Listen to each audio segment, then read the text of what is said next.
One of the things that I think people who grew up inside of Christianity take for granted about it is how different it is and how God invites his people to interact with him. It's unique in Christianity and Judaism in that all throughout the scriptures you see people arguing with God.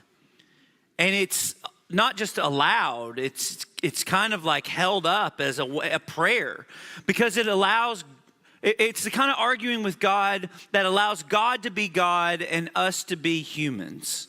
That's the kind of arguing that God invites. And this is unique in the Jewish and Christian faith. But there is one time somebody argued with God and did not know it. It is not a legend, it is a fact of history. And in fact, it's history I wear around my neck. I have this coin minted by the man who argued with God. His name is Pontius Pilate, and I wear it because for a while there was this weird thing in culture where people were arguing that Jesus of Nazareth wasn't even a real historical figure. It only lasted about 10 years, but it was a thing that was really big on the internet. And I wear this because this isn't a myth, it's not a legend, it's history. Pontius Pilate was the 5th governor of Judea who served under Tiberius Caesar from the years 26 to 36 AD.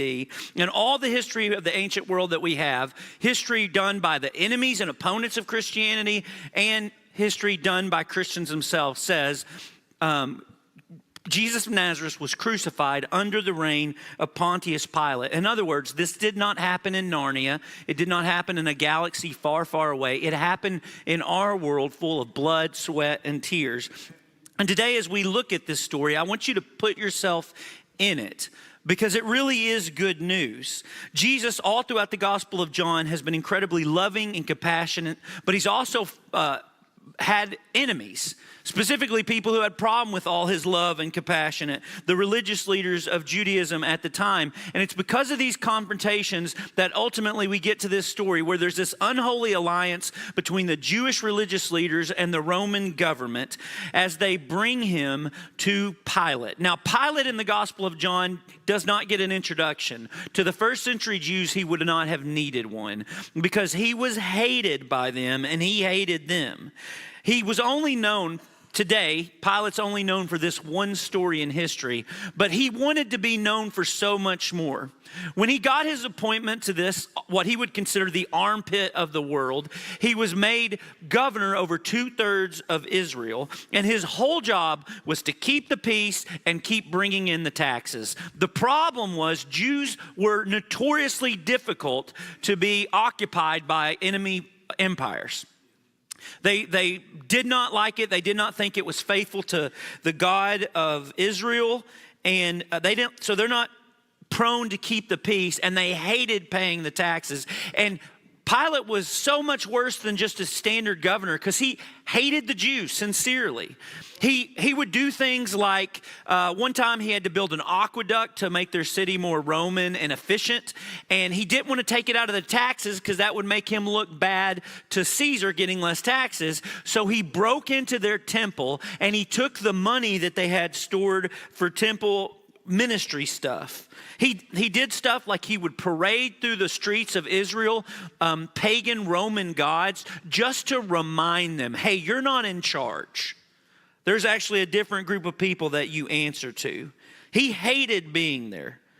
But on this particular Friday, the Jewish people needed him because they wanted to kill Jesus, and they didn't want to just kill him any old way. They wanted to crucify him because he was going around claiming now to be the Messiah, and there's nothing that says you're not the Messiah like dying naked and bloody on a Roman cross.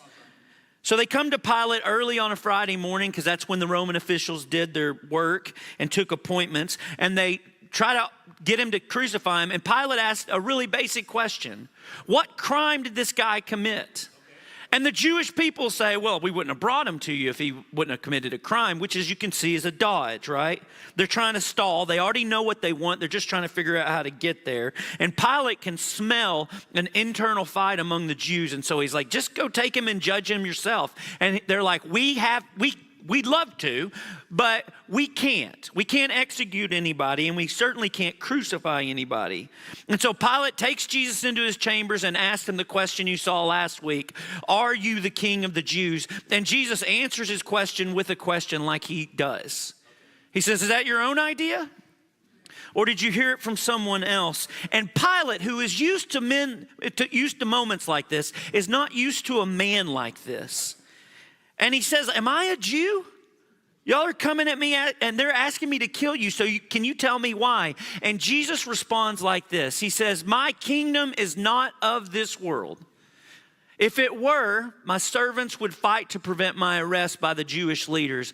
But now my kingdom is from another place. You are a king then, said Pilate.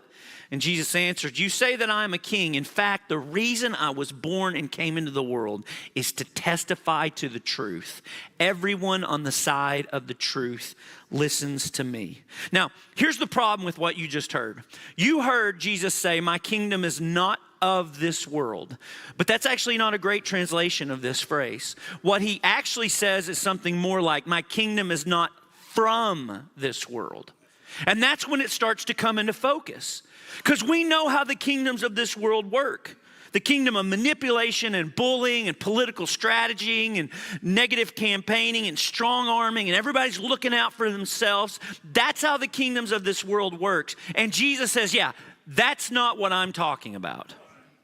My kingdom is not from this world, but it is certainly for this world. And then Pilate asked the most important question of his entire life, the one that he's really known for. Jesus says, everyone who's on the side of truth listens to me. And Pilate says, what is truth? And a question that sounds like it came out last week. The Gospel of John introduces us to Jesus as someone full of both grace and truth. Jesus doesn't just come teaching truth. He is the truth. Pilate, you're looking truth in the face. Jesus says, you will know the truth and the truth will set you free.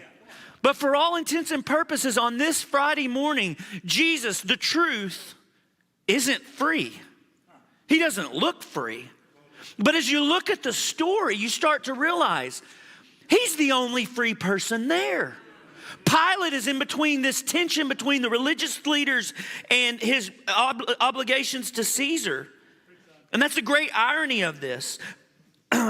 Truth is staring back at him, not as an abstract idea or a philosophical argument, but it's a person standing in chains on his doorstep. And this is where Pilate gets a little nervous, because he's never met someone like this.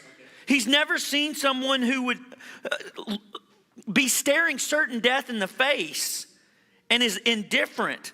Jesus is not like the Sadducees he knows, the Jewish people who basically let go of their faith just so they could have power with Rome. He knows them really well. Jesus isn't like that. He's not like the Pharisees who brought him here on this Friday morning, who are not even coming into his palace because they don't want to get unclean by the icky Roman Gentile as they're, trying to stay ceremonial clean for the Passover, even as they're coming to kill God. He's not like any of those groups of people. So Pilate is unnerved. He comes up with a scheme that he can get out of doing what the Jewish people want without causing a riot. So he brings out this terrorist named Barnabas, who was responsible for the deaths of lots of Jewish people. He brings him out with Jesus, and he's like, all right, pick. Which one goes free? And to his surprise, they picked the guy everybody hates and knows is guilty to go free. So now Pilate's in a bind, and he does this. He takes Jesus and he has him flogged. Now, when you hear that, you have no concept of what that means. But people who first heard it did. A couple of decades ago, when Mel Gibson came out with the movie The Passion of the Christ, everybody in the West was basically like, God, so violent. I heard people refer to it as the Jesus Chainsaw Massacre. And the reason we thought that way is because we have heard this story so much, we've domesticated it. When we think about this, we think of religious icons or paintings and show Jesus with a halo around his head and maybe a couple of drops of holy blood or something. But Jesus, a flogging, a Roman whip was full of lead and glass and lead bone. People were frequently disemboweled by flogging. In fact, the first century Josephus, a Jewish historian, said he watched that happen with a flogging that he watched the Romans do. The reason the Romans flogged before they crucified was to make sure that the crucifixion was just hours, not days, because they didn't want the Roman soldiers having to be on the clock watching these guys. So Pilate does all but half kill Jesus, brings him back, hoping the crowd's going to be satisfied. But the soldiers don't just flog him, and this is important, because the word that John is going to use to describe the gospel is glory, right? That's the cross, this shameful thing. They strip Jesus naked, and here's what the Roman soldiers do. They twist together a crown of thorns, put it on his head. They clothe him in a purple robe and went up to him again and again saying, "Hail, King of the Jews," and they slapped him in the face. The point of the cross in the Gospels, it's not just violence. Everybody knows it was violent. The point of the cross was shame. They mocked and shamed our Lord. They dressed him up like a puppet to mock the idea that a carpenter from this armpit in the world could be anything like royalty. And then they touch him, but unlike the other people in the Gospels who touch Jesus in faith and they're healed and set free, they touch him to dehumanize him. They slap him to put him in his place, having no idea he had left his place in heaven to come for them just as much as anybody. I don't know if you've ever been slapped in the face, but this is designed to humiliate, right? It's not a punch. They're letting Jesus know, you are not my equal. And Jesus, true to his word, turns the other cheek. We've already seen just a few chapters earlier, Jesus just speaks a word and everybody falls down. But he remains silent. And then after he's brought to Pilate, and after Pilate shows Jesus to the crowd, dressed and beaten and humiliated, hoping it satisfied their bloodlust, instead this happens. Pilate says to them, "Look, I'm bringing him out to you to let him know I find no basis for a charge against him. He flogged him without cause."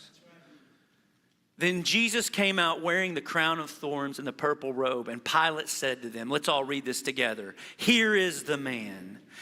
Actually, he would have spoken Latin, ecce homo, which is the title of many classical paintings about this moment.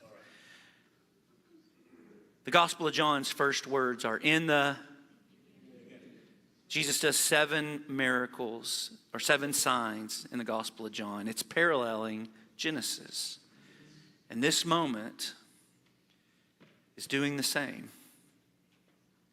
Here is the new Adam. But unlike the first Adam, Pilate lets us know he's innocent. And the crowd says, "Crucify him." And what they say back actually changes the whole scene. Here it is. The Jewish leaders insisted, "We have a law, and according to that law, he must die because he claimed to be the Son of God." And when Pilate heard this, he was even more afraid. Why? You know who claimed to be the Son of God in Pilate's day? Caesar. It was the fastest growing religion in the ancient world was Caesar worship. He told everybody he was the Son of God. He was the King of Kings and the Son of God, Prince of Peace, that's another one. And now when he hears that Jesus isn't just claiming to be a king of the Jews, some weird intramural title, but claiming to be the Son of God, Pilate knows he's trapped. Because the most important information that we have about Pilate to understand this story is that he got this job from a friend named Aelianus Sejanus. Sejanus was on the Roman council. He was basically co-emperor with Tiberius Caesar for many years. Sejanus also hated the Jews. He designed policies just to tick them off. Sejanus was cruel, ambitious, and connected. And he was in this group, a very tight-knit group called the Friends of Caesar. That was actually the group's name, Amicus Caesarius. And they were a group of senators and knights and powerful men who had merited the emperor's favor. And About a few years into being on the council and in this group, Friend of Caesar's, it turns out that being almost a co-emperor with Tiberius wasn't enough for Sejanus. And he staged a coup, or he planned a coup. And Caesar heard about it. And on the same day he heard about it, Sejanus was executed. But Sejanus is who got Pilate his job. They were both in the Friends of Caesar group.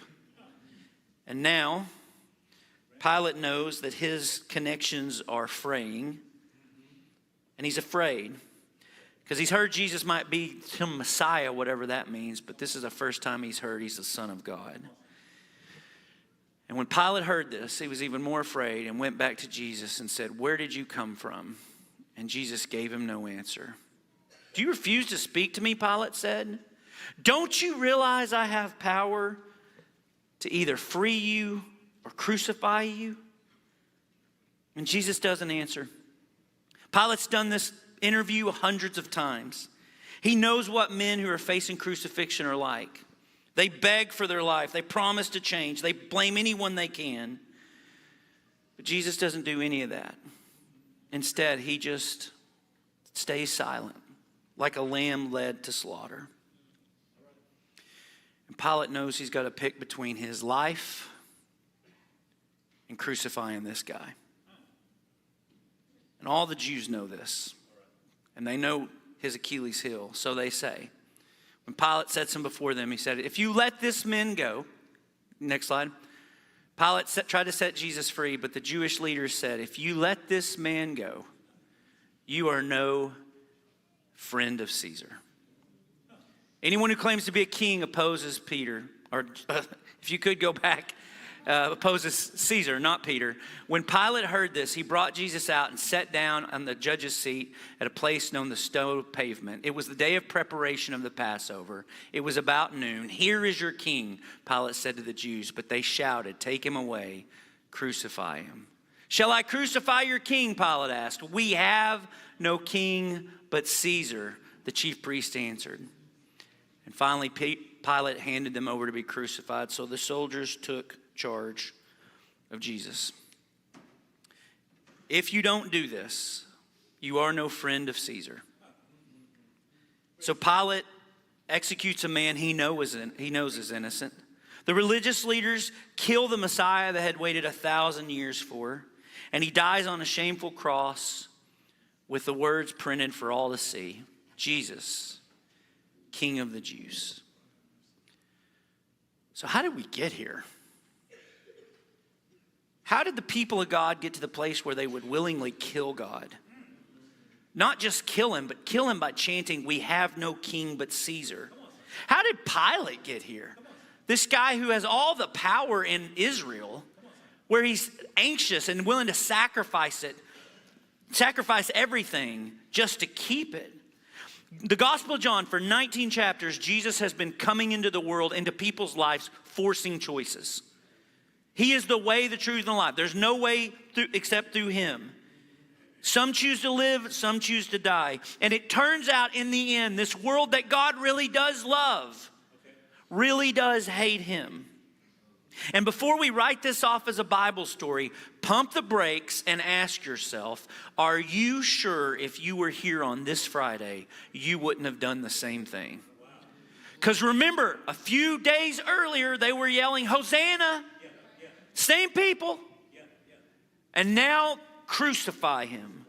Crucify him. And this is where things start getting more personal. This whole scene sounds so familiar to me. Every politician loves to quote Jesus in John 8, "You shall know the truth, and the truth will set you free." But they strike more of a tone of Pilate. And it's not just politicians. If you wear the name Christian, that means little Christ. It means you're trying to live a life that's worthy of this man. I want you to think about the way you try to control the world around you. The people around you. And if we were sitting down just one-on-one, I'd say, listen, it's really important you're honest with yourself about this.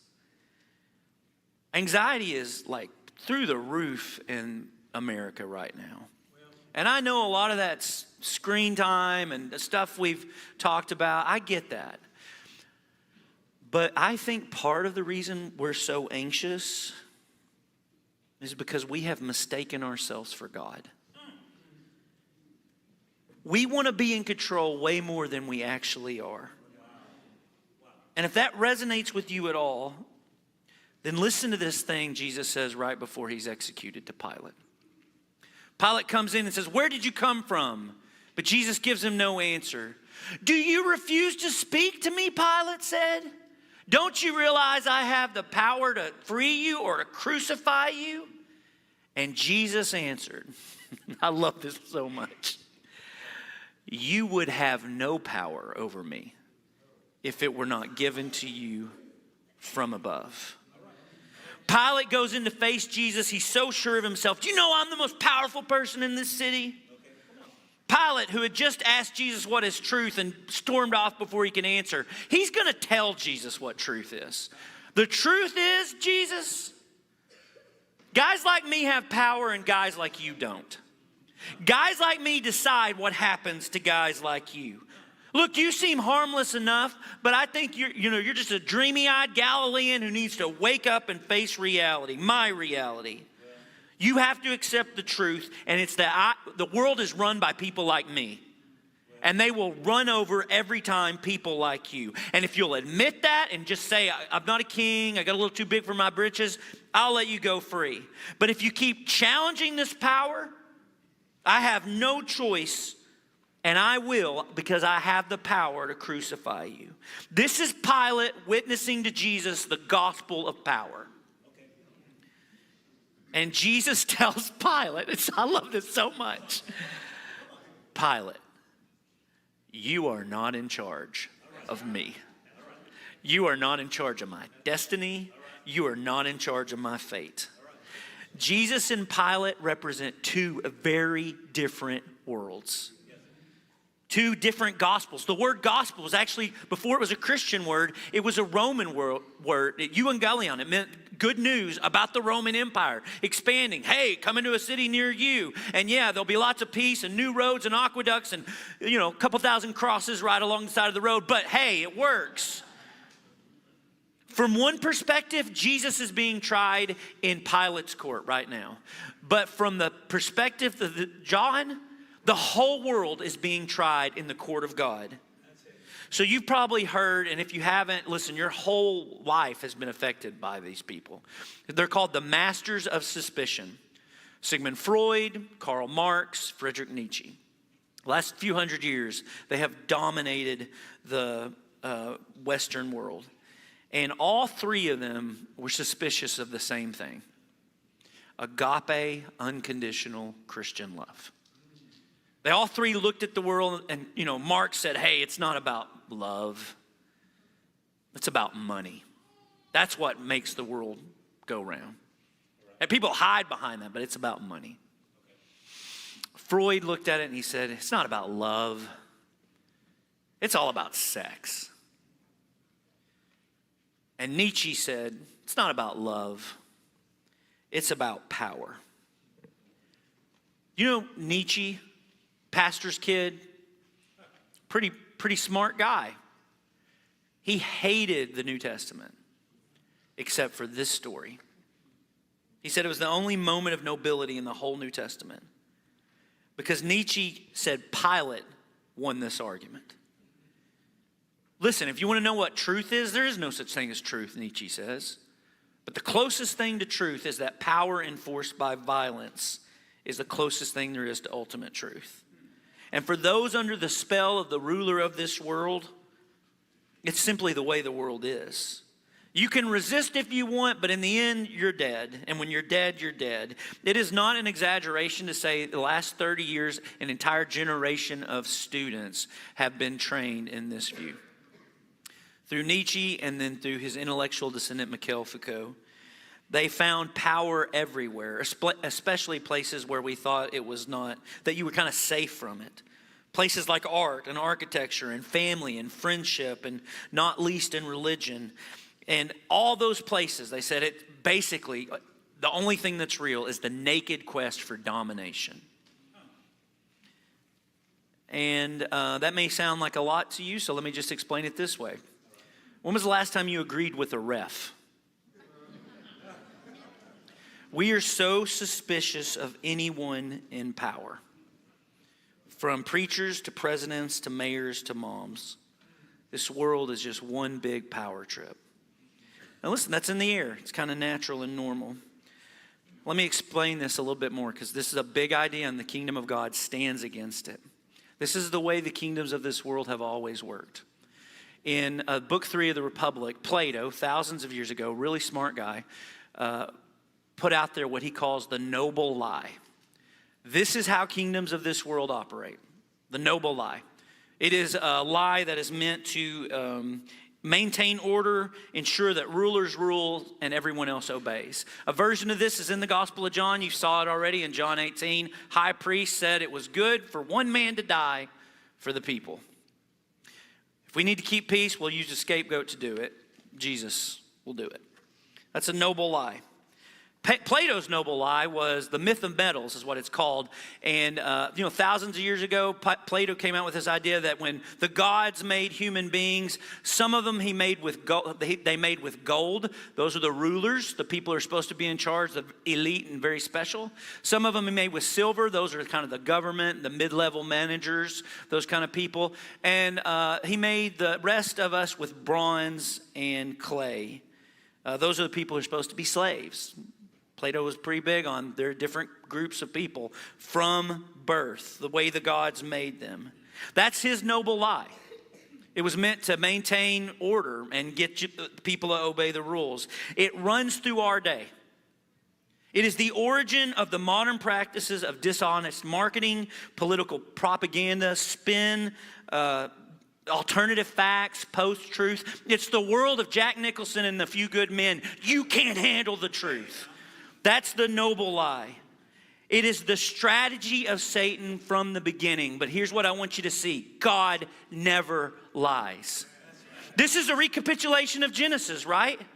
And in Genesis, Adam and Eve, Satan, he's the father of lies, Jesus tells us. That's exactly what he does. From the beginning, that's his native language. He lies, and God never does. God tells Adam and Eve the truth.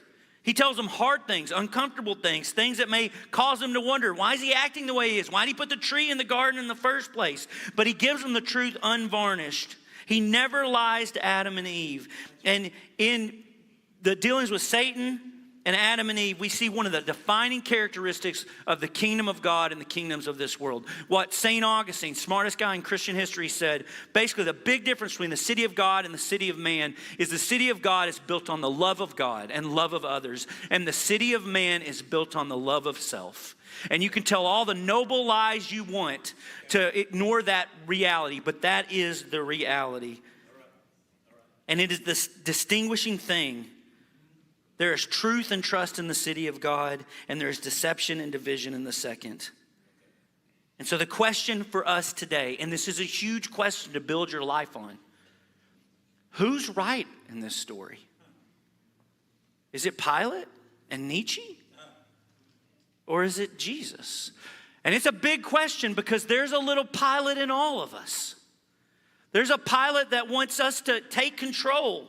And if you do this, and we are so tempted to do this, if you're always fighting to get in control, stay in control, remain in control, we're inviting great anxiety into our lives. Because if you live that way, you're always going to fear losing control. If you're out of control, you're always going to fear not being able to get in control.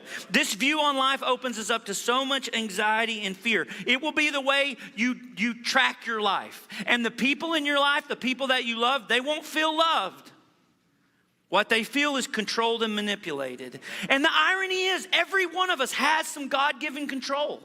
You have dominion. You were made in the image of God. There are arenas and sectors in your life that you have some say, some limited say in what happens. You're called to be a good steward of your authority, but you're not responsible for controlling outcomes. How could you be? You're not God. You don't have all authority.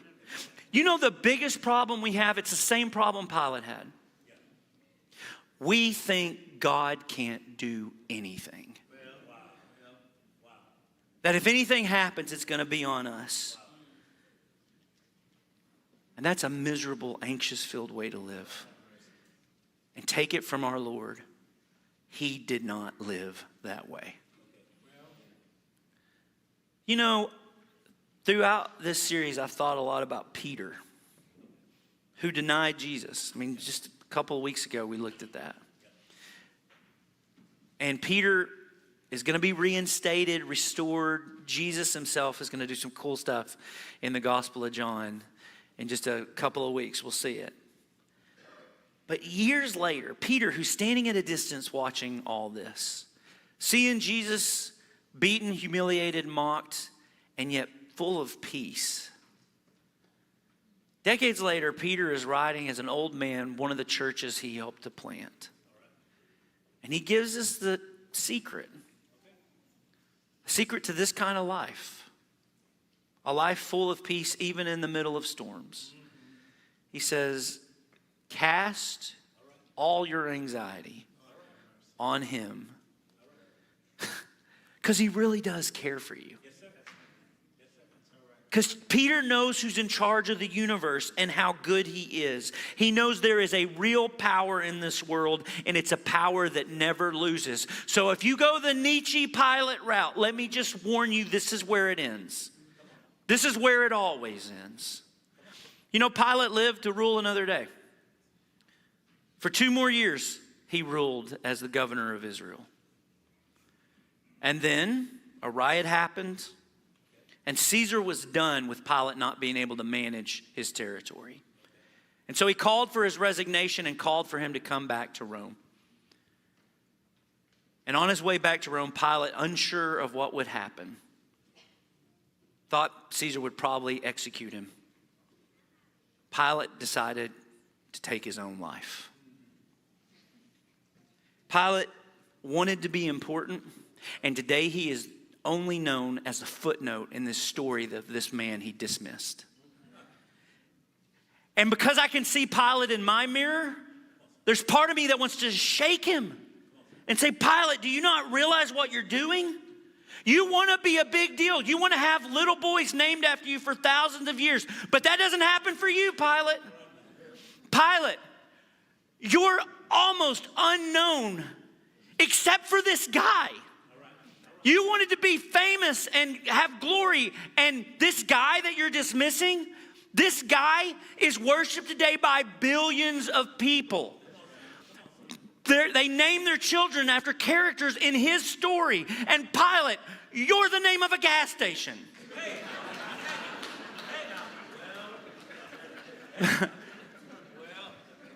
Jesus is offering a stark alternative, a life full of love and joy and peace and patience and kindness and goodness and self-control. And that is available to anyone who puts their faith in him right now.